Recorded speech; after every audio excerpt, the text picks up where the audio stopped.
روزی کمانے کا اپنے آپ کو سوال کی ذلت سے بچانا۔ دوسرا مقصد اپنے زیر کفالت لوگوں کی ضرورت کو پورا کرنا، بیوی بچے ہیں، بوڑھے ماں باپ ہیں، چھوٹے بہن بھائی بھی ہو سکتے ہیں، ان کی ضرورت کو پورا کرنے کے لیے روزی کمائی جاتی ہے، ان کی بہتر تعلیم کے لیے، ان کی رہائشی ضرورتوں کے لیے۔ یہ دوسرا مقصد۔ تیسرا مقصد رزق کمانے کا یہ ہے کہ اللہ مجھے میری ضرورت سے، میرے زیر کفالت لوگوں کی ضرورت سے اگر زیادہ عطا کرے تو میں معاشرے کے ان لوگوں کی ضرورت کو پورا کروں گا جو کسی وجہ سے کمانے کے اہل نہیں ہیں، اپاہج ہیں، کمزور ہیں، کثیر العیال ہیں، غریب ہیں، مفلوک ہیں، بیوگان ہیں، یتامى ہیں، مساکین ہیں، کثیر العیال ہیں، میں ان کی مدد کروں گا۔ صرف یہی تین نیتیں، چوتھی نیت نہ آنے دیں۔ برادری میں تفوق ثابت کرنے کے لیے، عیش و عشرت کرنے کے لیے، امیر کہلوانے کے لیے، ٹاپ 10 کی فہرست میں آنے کے لیے، یہ مقصد نہیں۔ صرف تین نیتیں: اپنے آپ کو سوال کی ذلت سے بچانا، اپنے زیر کفالت لوگوں کی ضرورت کو پورا کرنا، اور تیسرا مقصد روزی کمانے کا کہ اللہ مجھے میری ضرورت سے زیادہ دے تو میں معاشرے کے ان لوگوں کی مدد کروں جو کسی وجہ سے کما نہیں سکتے۔ ان تین نیتوں کے ساتھ جب رزق حلال کمائے گا تو وہ چاہے مزدور ہے، چاہے وہ کاروبار کرتا ہے، چاہے وہ کھیتی باڑی کرتا ہے، اللہ نے اس کا اس کے لیے اجر رکھا ہے۔ فرمایا التاجر الصدوق الامین مع النبیین یوم القیامہ، سچا تاجر قیامت کے دن پیغمبروں کے ساتھ اٹھایا جائے گا۔ کتنا بڑا اعزاز رکھا گیا۔ الکاسب حبیب اللہ، جو ہاتھ سے کمائی کر کے رزق کماتا ہے وہ اللہ کا حبیب ہے۔ یہ حضور علیہ السلام فرما رہے ہیں۔ ایک موقع پہ فرمایا آنا حبیب اللہ، میں اللہ کا حبیب ہوں، اور اس کا حصہ مزدور کو بھی دیا جو کمائی کرتا ہے۔ والکاسب حبیب اللہ، اور جو کسب کر کے، محنت کر کے، مزدوری کر کے کماتا ہے وہ بھی اللہ کا حبیب ہے۔ کتنا بڑا احساس ہے۔ تو اپنے لیے جینا، یہ خود غرضی، یہ ہمارے ہاں تو میں سمجھتا ہوں کہ یہ 20 25 30 سال سے آئی ہے۔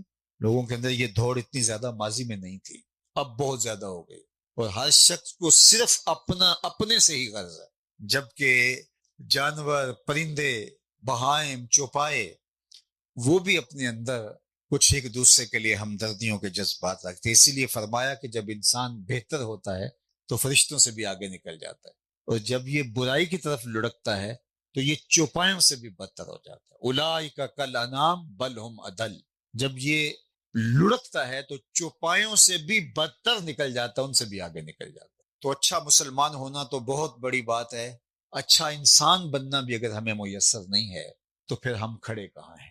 مسلمان کی تعریف کیا کی گئی ہے؟ جو حج بہت کرتا ہے، عمرے بہت کرتا ہے، جو سجدے بڑے لمبے کرتا ہے، جس کا رکوع بڑا طویل ہوتا ہے، جو قیام بہت لمبا کرتا ہے۔ مسلمان کی تعریف اللہ کے محبوب نے یہ کی ہے، المسلم من سلم المسلمون من لسانہ و یدہ، مسلمان وہ ہوتا ہے جس کے ہاتھ اور زبان سے دوسرا مسلمان محفوظ رہے۔ یہ ہے مسلمان، کسی کو ضرر نہ پہنچائیں، کسی کو تکلیف نہ پہنچائیں۔ ہمارا وجود لوگوں کے لیے رحمت کا روپ ہو، نہ یہ ہے کہ ہماری وجہ سے لوگوں کی زندگی جیرن بنی ہو۔ لوگوں کی زندگی دوزخ بنا کے اور خود جنت کے طالب بنے پھرتے ہیں، کیسے ہو سکتا ہے؟ لوگوں کے لیے اس دنیا کو جنت بنانا پڑے گا، پھر جنت کا اللہ سے ہم سوال کریں۔ لیکن لوگوں کے لیے ہم نے اس دنیا کو آتش کدہ بنا دیا، جہنم بنا دیا، اور خود ہم جنت کے طالب ہیں۔ لوگوں کے لیے اس دنیا کو جنت بناؤ، راحت کا سبب بناؤ۔ جنت کیا ہے؟ ایک تو ہمارے علماء جب جنت کا نقشہ کھینچتے ہیں تو شروع ہی حور سے ہوتے ہیں۔ میں انکار نہیں کرتا حور کے وجود کی، لیکن جیسے مولوی صاحبان کھینچتے ہیں نقشہ حور کا، اس کے لباس کا، تو بہرحال ان کی مرضی۔ جنت کے اور بھی تو نقشے ہیں، کبھی وہ بھی بیان کرو۔ جنت نے یہ نقشہ بیان کیا، جنت کا قرآن نے، لا یسمعون فیہا لغوا ولا تاثیما، جنت ایسی پاکیزہ پرسکون جگہ ہے جہاں آپ کو ایسی چیز سننے کو نہیں ملے گی جو آپ کی طبع پر بھی گراں ہو، ایسا کلمہ نہیں ملنے، ایسا جو ہے وہ سخت بات نہیں ملے گی جو تمہاری طبیعت پہ بوجھ ہو، تمہارے کانوں پہ گراں ہو۔ اور ہم اس دنیا کو لوگوں کے لیے اذیت بنا دیا، اس دنیا کو جنت بنائیں، کسی کو تکلیف نہ پہنچائیں۔ لائٹ چلی گئی ہے اور ہمسائے بیچارے کی کھڑکیاں بھی نہیں ہیں، اور ہم باہر جنریٹر لگا کے، اور اس کا سلنسر بھی نہیں ہے، اور دروازے بند کر کے اور ساؤنڈ پروف کمروں میں رات نیند آرام کی سو گئے، لیکن گرمی تو الگ تنگ کر رہی ہے ہمسائے کو، اور تمہارے جنریٹر کی جو ہے وہ پھٹ پھٹ اس کی زندگی کو ساری رات عذاب بنائے رکھا، اور تم اس کمرے میں بیٹھ کے قرآن پڑھ رہے ہو، تہجد پڑھ رہے ہو؟ نہیں، لوگوں کی دنیا کو، لوگوں کی زندگی کو اجیرن کر کے تم جو عبادتیں کرتے پھرتے ہو تمہارے منہ پہ ماری جائیں گے۔ اللہ کیا چاہتا ہے؟ لوگوں کو راحت پہنچاؤ۔ خیر الناس من ینفع الناس، لوگوں میں سے بہتر کون ہے؟ جو لوگوں کو نفع پہنچاتا ہے۔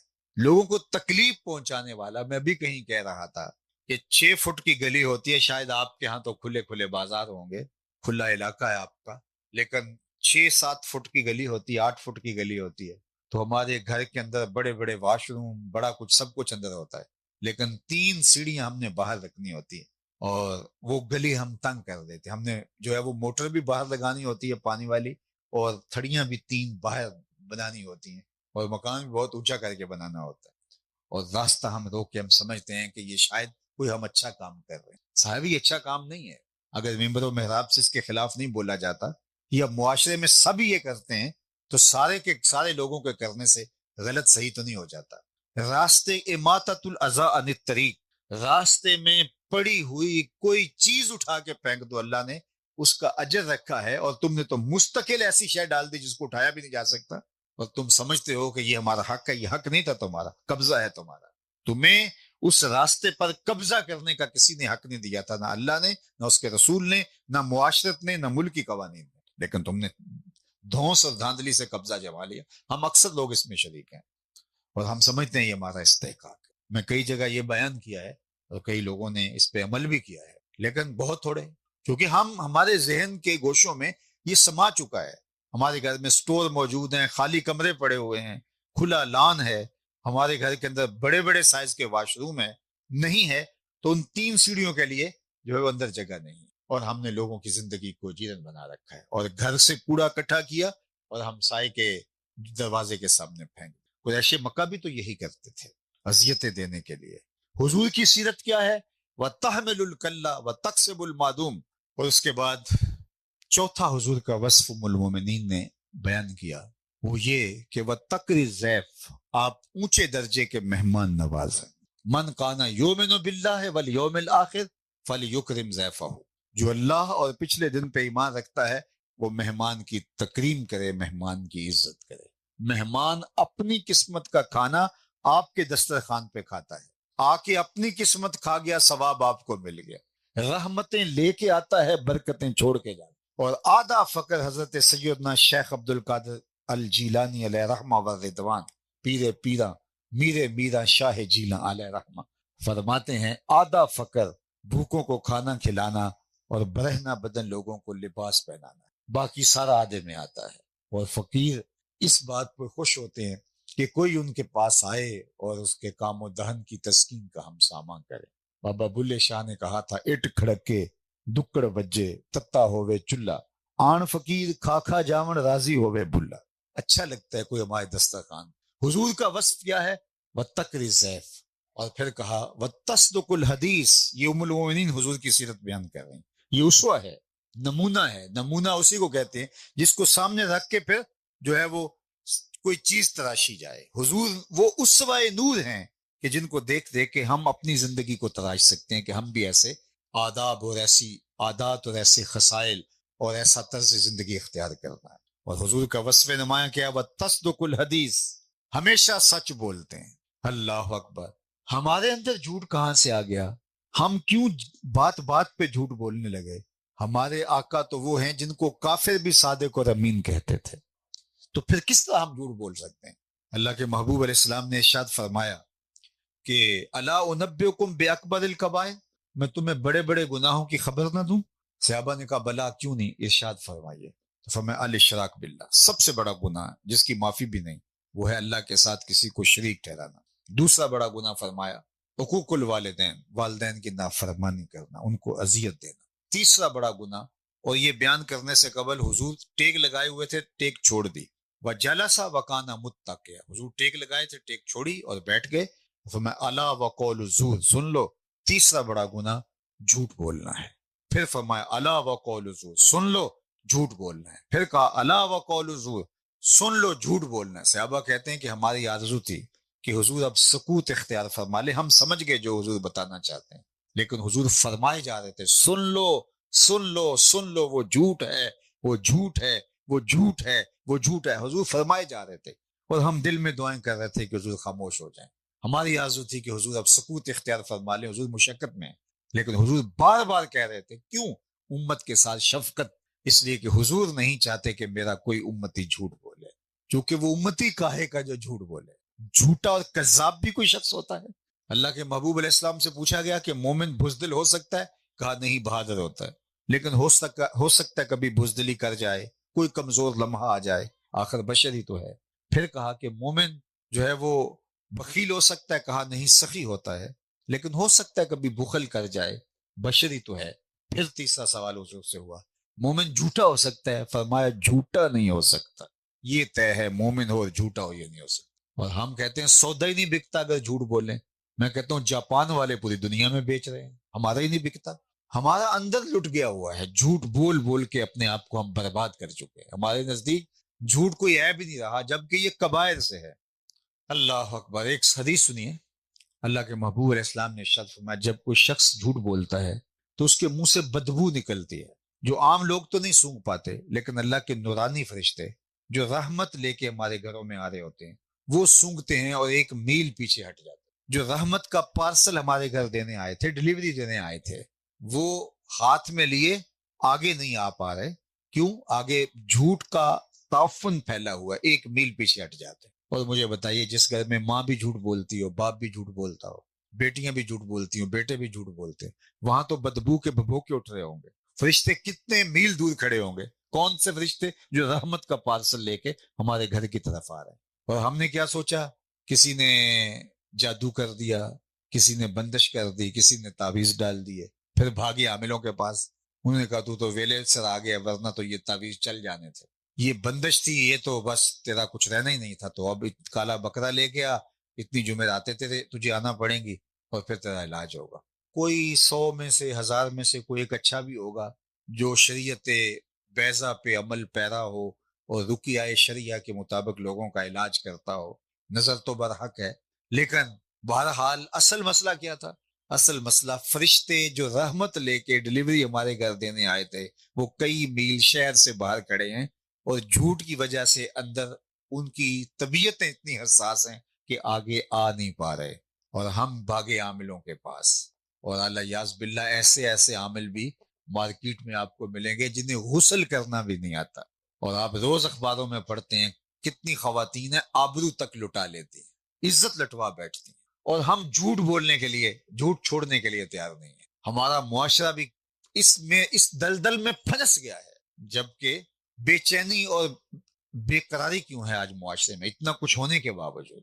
تو اللہ کے محبوب نے کیا کیا؟ الصدق تمانینا والکذب ریبا، جھوٹ جو ہے وہ بے چینی کا نام ہے، اضطراب کا نام ہے، اور سچائی جو ہے وہ تمانیت کا نام ہے، سکون اور راحت قلب کا نام ہے۔ تو ہماری زندگیاں جھوٹ کی وجہ سے ملوث ہوئیں، اور ہماری زندگیاں نہ رہیں۔ یہ کوئی زندگی ہے جو ہم کاٹ رہے ہیں؟ ایک دوسرے کی تلخیاں گوارا کر رہے ہیں؟ زندگی ہے یا کوئی طوفان ہے؟ ہم تو اس جینے کے ہاتھوں مر چلے، ایک دوسرے سے ہم اپنے حقیقی عزیزوں سے دکھوں میں تکلیفوں میں مبتلا ہیں۔ اس کا سبب کیا؟ اس لیے کہ ہماری زندگی، پورا معاشرہ جھوٹ کی لپیٹ میں، اور رحمت کے فرشتے دور کھڑے ہیں، آگے رحمت لے کے پہنچ نہیں پا رہے، اس لیے کہ آگے تعفن اور عفونت اتنی ہے۔ آخری بات اللہ کے محبوب نے ارشاد فرمائی، سیدہ خدیجۃ الکبریٰ نے حضور کی سیرت کے حوالے سے کہی، وَتُعِينُ عَلَى نَوَائِبِ الْحَقِّ، اور حق کے راستے کے اندر اگر کوئی مشقت میں مبتلا ہو جاتا ہے تو آپ کو دیکھا کہ آپ اس حق والے شخص کے ساتھ کھڑے۔ ہم تو دیکھتے ہیں، برادری دیکھتے ہیں، ہمارے استادوں سے کسی نے کہا کہ انہوں نے کہا کہ یار یہ تم کیا کہہ رہے ہو؟ اس نے کہا جی کوئی برادری بھی چیز ہوتی ہے، تو آپ نے فرمایا اللہ کا حکم بھی کوئی چیز ہوتا ہے، رسول اللہ کا فرمان بھی کوئی چیز ہوتی ہے۔ ان قواریوں پہ جا رہے ہیں برادری کے پیچھے، اور پتہ ہے ہمیں کہ مجرم یہ ہیں، قتل انہوں نے کیا ہے، ہم قاتل پارٹی کے ساتھ جا کے ان کی سٹرینتھ شو کرتے ہیں اور جا کے عدالت میں کھڑے ہیں۔ سنو اللہ کے محبوب کا فرمان، فرمایا جس نے کسی شخص کے قتل میں آدھے جملے سے بھی مدد کی، پورا جملہ بھی نہیں بولا، آدھے جملے سے کسی شخص کے قتل میں مدد کی، کل قیامت کے دن جب ایسا شخص آئے گا اس کی دو آنکھوں کے درمیان لکھا ہوگا آئس من رحمت اللہ، یہ بندہ آج اللہ کی رحمت سے مایوس ہے، اور ہم نے تو کبھی اس کی پرواہ بھی نہیں کی۔ ہم سمجھتے ہیں یار یہ ناراض نہ ہو جائے، وہ سب راضی کر لو، اللہ کو ناراض کر دو، اس لیے کہ ابھی یہ دنیا ہمارے سامنے ہے۔ لیکن فرمایا بل تؤثرون الحیات الدنیا والآخرۃ خیر وابقیٰ، یہ جو سامنے نقد سودا ہے تم اس کے پیچھے پڑے ہو، اصل تو وہ زندگی۔ تو اللہ کے محبوب کی سیرت عمل کرنے کے لیے حضور علیہ السلام کی ذات اس لیے آئی کہ ہم ان کا اسوہ اختیار کریں، اور ہماری محبت کا عملی ظہور بھی ایسے ہی ہوگا کہ ہمارے رویے بتائیں کہ ہم حضور کے عاشق ہوتے ہیں، طرز زندگی بتائے کہ ہم حضور کے عاشق ہوتے ہیں۔ حضور کے واضح صریح حکم ہیں اور ہمیں پرواہ بھی نہیں ہوتی ہے، جبکہ جو محب ہوتا ہے وہ تو محبوب کی منشا کو سمجھتا ہے، محبوب کی آرزو کیا ہے، زبان سے کچھ بھی نہ کہے محبوب۔ مدینہ المنورہ کی گلی سے حضور کا گزران ہوا تو ایک مکان بن رہا تھا جو طرز تعمیر حضور کو پسند نہیں تھا، تو آقا نے پوچھا یہ کس کا ہے؟ کہا فلاں انصاری کا۔ تو آقا کریم علیہ السلام گزر گئے، کچھ نہیں کہا۔ کسی نے اس انصاری صحابی کو بتایا آقا نے تیرا مکان دیکھا تھا، چہرے کے اوپر پسندیدگی کے آثار نہیں ہم دیکھ پائے۔ اللہ اکبر۔ تو اس نے کہا اچھا؟ کہا جی۔ تو اس نے کدال لیا اور اس مکان کو زمین بوس کر دی۔ 2-4 دن کے بعد حضور دوبارہ گزرے، دیکھا ملبے کا ڈھیر پڑا ہوا ہے، فرمایا صحابی کو بلاؤ۔ بلایا گیا، کہا میں گزرا تھا تیرا مکان دیکھا تھا، آج ملبے کا ڈھیر دیکھ رہا ہوں، کیا ہوا؟ عرض کی حضور میں نے گرا دیا۔ فرمایا کیوں؟ عرض کی سنا تھا آپ کو پسند نہیں، سنا تھا آپ کو پسند نہیں۔ میں اور آپ سر سے لے کر پاؤں تک دیکھیں ہمارا کیا کیا حضور کو پسند ہے، عقیقے سے لے کر ولیمے تک دیکھیں ہمارا کیا کیا حضور کو پسند ہے، اپنے طرز معاشرت پہ، اپنی دوستیوں پہ غور کریں ہمارا کیا کیا حضور کو پسند ہے۔ محمد دی زیارت محمد دے رنگ وچ، اے ٹھگ بازیاں جانے پیارا محمد۔ ہمیں اپنی زندگی کو ان کے بتائے ہوئے طریقے کی مطابقت میں ڈالنا ہوگا۔ ایک شخص آئے حضور سے، انہوں نے مسافہ کرنا چاہا، آقا نے رخ پھیر لیا، سمجھے اتفاقاً ہو گیا، جدھر حضور نے رخ پھیرا تھا ادھر سے جا کے انہوں نے مسافہ کرنا چاہا، تو آقا کریم نے پھر رخ پھیر لیا، سمجھ گئے حضور ناراض ہیں۔ تو صحابہ سے پوچھتے پھرتے ہیں کہ حضور مجھ سے ناراض ہیں، لیکن مجھے سمجھ نہیں ناراض کیوں ہیں، تم بتا سکتے ہو؟ ہمارا بڑا ناراض ہو جائے اور ہمیں پتہ نہ ہو تو ہم خود ناراض ہو جاتے ہیں، لیکن وہ صحابہ سے پوچھتا پھرتا ہے کہ حضور علیہ السلام ناراض ہیں، مجھے سمجھ نہیں ہے، تم بتا سکتے ہو؟ انہوں نے کہا ہاں، یہ جو تو نے سونے کی انگوٹھی پہن رکھی ہے اس سے حضور منع فرما چکے ہیں، اس کو آتش دوزخ کا انگارہ قرار دی، ناراضگی کا سبب یہ ہو سکتا ہے۔ وہ آگے بڑھے، انگوٹھی اتار کے پیش کرتے ہوئے کہا حضور یہ رہی، تو آقا کریم نے اس انگوٹھی کو پکڑا اور یوں پھینک دیا، یہی ناراضگی کی وجہ تھی۔ مجلس جاری رہی، جب اختتام ہوا لوگ پلٹنے لگے تو یہ بھی واپس جانے لگے، تو کسی نے اشارہ دیا وہ انگوٹھی تو اٹھا لو، تم تو یقیناً نہیں پہن سکتے، تمہاری بیوی تو پہن ہی سکتی ہے۔ تو اس صحابی نے جو جواب دیا وہ سنیے، اور میری گفتگو اپنے اختتام کو پہنچ گئی، دل کے کانوں سے سنیے اس نے کیا کہا۔ وہ انگوٹھی حضور نے پھینک دی تھی، تو کہا چلو اب اٹھا لو، تمہاری بیوی پہن لے گی، قیمتی دھات ہے۔ تو اس نے کہا واللہ لا آخذہ وقد طرحہ رسول اللہ صلی اللہ علیہ وآلہ وسلم، اللہ کی قسم میں اس انگوٹھی کو کبھی نہیں اٹھاؤں گا جس کو میرے حضور نے پھینک دیا ہے، پڑی رہے، سونا ہے، لال ہے، جوہر ہے، پکھراج ہے، موتی ہے، ہیرا ہے، پڑا رہے، نہیں اٹھاؤں گا، اس کو میرے حضور نے پھینک دیا۔ میں اور آپ اپنی زندگی پہ غور کریں، کوئی ایسی عادت تو نہیں اٹھائے پھر رہے جس کو حضور نے پھینک دیا، کوئی ایسا رویہ تو نہیں اٹھائے پھر رہے جس کو حضور نے پھینک دیا، کوئی ایسا طرز معاشرت، کوئی ایسی دوستی، کوئی ایسا کاروبار تو نہیں اٹھائے پھر رہے جس کو میرے آقا نے پھینک دیا ہے۔ آؤ مجھے اور آپ کو اپنی زندگی میں اپنا جو ہے وہ محاسبہ کرنا ہوگا۔ تقریریں سننے کے لیے نہیں ہوتی، عمل کرنے کے لیے ہوتی ہیں۔ اب اس کلچر سے میں نکلنا پڑے گا کہ بڑا چسکا آیا، تلذذ سمعی کے لیے گفتگو سنی، نوٹ پھینکے، واہ واہ کے ڈونگرے برسائے، واہ واہ بڑا مزہ آیا، جلسہ کروانے والوں کو بھی اور جلسہ سننے والوں کو بھی اور بیان کرنے والوں کو بھی، مزہ لے کے چلے گئے، ٹگا فائدہ نہیں ہوا، جو ہے وہ ایک شخص نمازی بھی نہیں بن سکا۔ تو کیا ساری زندگی یوں ہی مشق کرتے رہیں گے، مزہ ہی لیتے رہیں گے؟ یہ واض و تلقین، نصیحت، حضور کی سیرت، کیا یہ اسی کے لیے رہ گئی ہے؟ عمل کے لیے ہے۔ مجھے اور آپ کو اپنی زندگی بدلنا پڑے گی۔ یہ جنت ایسے ہمارے مزوں کے نتیجے میں نہیں ہے، اپنی زندگی کو حضور کی سیرت کے سانچے میں ڈھالنا پڑے گا۔ میرے استاد فرمایا کرتے تھے یہ نہ ہو کہ لوگ تمہیں پوچھے تم کون ہوتے ہو اور تمہیں بتانا پڑے جی مسلمان ہوتے ہیں. یہ دیکھو مذہب کے خانے میں اسلام لکھا ہے. آپ فرمایا کرتے نہ کسی کو پوچھنے کی نوبت آئے نہ تمہیں بتانے کی ضرورت. تمہاری وضع قطع طرز زندگی ایسی ہو تم دور سے چلے آ رہے ہو, لوگ کہیں وہ دیکھو حضور کا غلام آ رہا ہے. اپنے وعدے کو, اپنی زبان کو, طرز زندگی کو, اٹھنے بیٹھنے کو حضور کی سیرت کے سانچے میں ڈھال لیں. قرآن مجید نے ہمیں مخاطبت کرتے ہوئے ارشاد فرمایا وَكَذَلِكَ جَعَلْنَاكُمْ أُمَّةً وَسَطًا, کہ ہم نے آپ کو امت وسط بنا. تو دو چیزیں یہاں بیان فرمائی گئی. ایک تو ہمارا نام, ہمارا تعارف, ہماری پہچان امت کے ذریعے سے کی گئی ہے کہ تم امت ہو, اور یہ وہ امت ہے جو میرے حضور نے جوڑی ہے. تنکا تنکا کر کے یہ گھونسلہ بنا.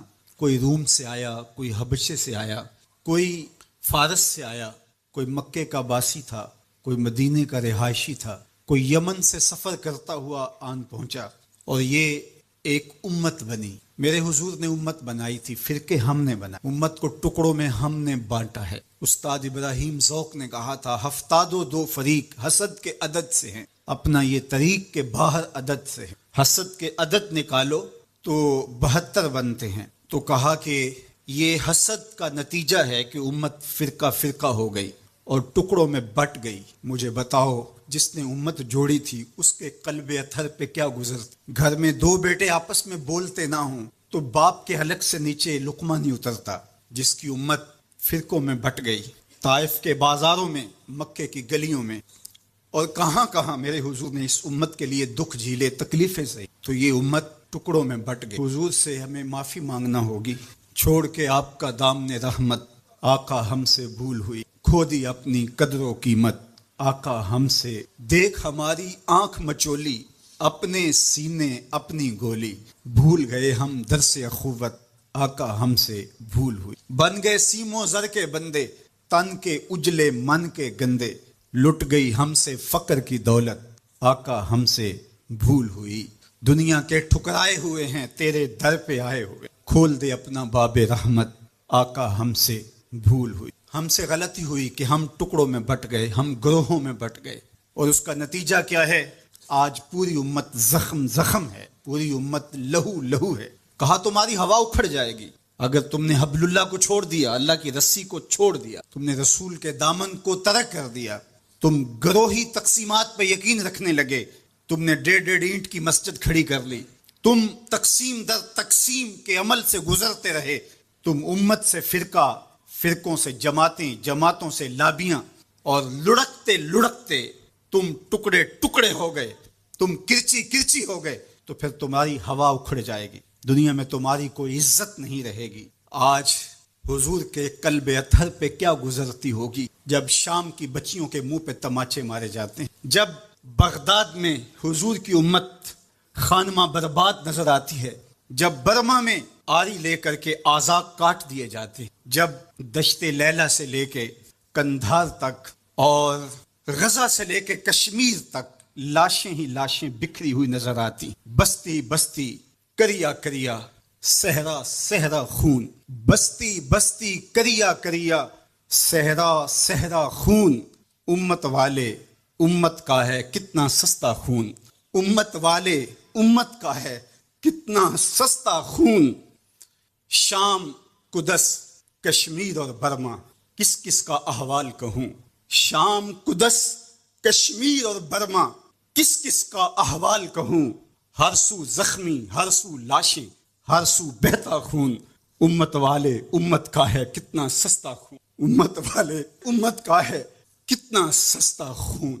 آج امت لہو لہو ہے, اس پوری کائنات میں 1 انچ بھی جگہ ایسی نہیں ہے جہاں آتش و آہن برستا ہو اور وہ کفار کی سرزمین, جہاں بھی خون بہتا ہے وہ بستی مسلمانوں کی ہے, جہاں لاشیں گرتے ہیں وہ گھر مسلمانوں کا ہے, جہاں عصمتیں لٹتی ہیں وہ خطہ مسلمانوں کا ہے. یہ ہمارے گناہوں کی سزا ہے جو ہم کاٹنے پہ مجبور, اور جب تک ہم امت نہیں بنتے تب تک رسوائیاں ہمارا مقدر ہوں گی اور ذلت ہمارا مقسوم ہے, جب تک ہم ان کے دامن سے نہیں جڑ جاتے. قوت عشق سے جب دہر میں اجالا نہیں ہوتا تو پستیوں کو بلندیوں سے بدلنے کا کرینہ آپ نہیں سیکھ سکتے. نام محمد کو تھام کر کے، امت کی وحدت کے تصور کو اجاگر کر کے، حضور کا پاکیزہ وجود جو امت کی وحدت کا ضامن ہے، اس سے بے لوث محبت کا رشتہ اور الفت کا ربط جب تک مضبوط نہیں ہوتا، تب تک ہم ان مشکلات سے کبھی بھی نہیں نکل سکتے۔ ہزار فلسفے تراش لیں، ہزار منطقیں بگھار لیں، لیکن کوئی نتیجہ نہیں ہوگا۔ تمہیں نتیجہ تب ہی ملے گا جب حضور کے قلب اطہر کو آرام پہنچاؤ گے، جب امت بن جاؤ گے، جب حضور علیہ السلام سے وابستگی اپنا شعار زندگی بنا لو گے، تو پھر دہر میں اجالا اور روشنی حضور علیہ السلام کے نام کے صدقے سے نصیب ہوگی، اور تقدیر کا قاضی تمہاری سزائیں معاف کر دے گا، اور پھر نتیجہ تمہارے سامنے اس صورت میں نمودار ہوگا کہ تم بحر و بر کے مالک ٹھہرو گے، اور کائنات کے اندر حضور کے ساتھ وفا کے رشتے کے نتیجے کے اندر لوح بھی تمہارے ہاتھ میں ہوگا، قلم بھی تمہارا ہی مقدر ہوگا۔ لیکن شرط یہ ہے کہ تم صحیح معنی کے اندر امت بن جاؤ۔ وَأَنْتُمُ الْأَعْلَوْنَ إِن كُنتُم مُؤْمِنِينَ، یہ میرے رب کا وعدہ ہے، اور میرے رب کے وعدے سچے ہوتے ہیں۔ کہا تم ان کے بن کے تو دیکھو، عزت کا تاج میں تمہارے سر پہ رکھوں گا۔ یہ تمہاری غلطیوں کی تمہیں سزا دی جا رہی ہیں، عزتیں تمہارے لیے ہیں، وقار تمہارے لیے ہے، لیکن شرط یہ ہے کہ تم میرے بھی بن جاؤ، میرے رسول کے بھی بن جاؤ، تو پھر عزتیں تمہارا مقدر ہوں گی اور شانیں تمہیں عطا کی جائیں گی، تمہیں عزتوں کی مسندوں پہ بٹھایا جائے گا۔ شکوے کی زبان کھلی تو لہجہ تلخ ہوا، اور اقبال بولا کہ صفائے دہر سے باطل کو مٹایا ہم نے، نوع انسانی کو غلامی سے چھڑایا ہم نے، تیرے کعبے کو جبینوں سے بسایا ہم نے، تیرے قرآن کو سینوں سے لگایا ہم نے، پھر بھی ہم سے گلا ہے کہ وفادار نہیں، ہم وفادار نہیں، تو بھی تو دلدار نہیں۔ تو آواز آئی، صفائے دہر سے باطل کو مٹایا کس نے، نوع انسانی کو غلامی سے چھڑایا کس نے، میرے کعبے کو جبینوں سے بسایا کس نے، میرے قرآن کو سینوں سے لگایا کس نے، تھے تو آبا وہ تمہارے ہی مگر تم کے، ہاتھ پہ ہاتھ دھرے منتظر فردا ہو، ہر کوئی مست مئے ذوق تن آسانی ہے، تم مسلمان ہو یہ انداز مسلمانی ہے، حیدری فقر ہے نئے دولت عثمانی ہے، تم کو اسلاف سے کیا نسبت روحانی ہے، وہ معزز تھے زمانے میں مسلمان ہو کر، تم خار ہوئے تارک قرآن ہو۔ جب تم میرے تھے تو خالد بن ولید کے پاس زہر کی شیشی لے کے پادری آتا ہے، تو حضرت خالد بن ولید پکڑ کے خود اور وہ منتظر ہوتا ہے کہ تھوڑی دیر کے بعد یہ گریں گے اور موت واقع ہوگی، لیکن معمولی پسینے کے بعد حضرت خالد بن ولید کھڑے ہو کے کہتے ہیں میرے رب نے موت نہ لکھی ہو تو موت نہیں آ سکتی، آؤ رب کا ڈر سینے میں پال لو، زمانہ تم سے ڈرنا سیکھ لے، ان کے ہو جاؤ زمانہ تمہارا ہو جائے گا، ان سے وابستگی اختیار کرو پھر زمانہ تمہاری نوکری کرے گا۔ پھر میں اقبال کے لہجے میں کہنا چاہوں گا کہ محمد سے وفا تو نے تو ہم تیرے ہیں، یہ جہاں چیز ہے کیا لوح و قلم تیرے ہیں، پھر کائنات تمہاری باج گزار ہوگی، تمہاری دہلیز کی لونڈی ہوگی، زمانہ تمہارا نوکر ہوگا، شرط یہ ہے تم امت بن، تم نے امت بننا ہے، تم نے رسول اللہ کا غلام بننا ہے، تمہارا لب و لہجہ بتائے ہم حضور کی امت، تمہارا طرز زندگی بتائے تم حضور کی امت، تمہارا کردار بتائے، تم ترازو پہ کچھ تول رہے ہو تو لوگ دوسری طرف بھی منہ کر کے کھڑے ہو جائیں، یہ غلط نہیں تول سکتا، یہ امت رسول ہے، تم بول رہے ہو لوگوں کو یقین ہو کہ یہ جھوٹ نہیں بول سکتا، یہ رسول اللہ کا امت، تمہارا طرز زندگی بتائے میں امت رسول ہوں، تمہاری وحدت تمہارا زور ہے، تمہاری طاقت ہے، تمہاری توانائی ہے، تو فرمایا وَكَذَلِكَ جَعَلْنَاكُمْ أُمَّةً، ہم نے تو امت بنایا تھا، تم ٹکڑے ٹکڑے ہوئے،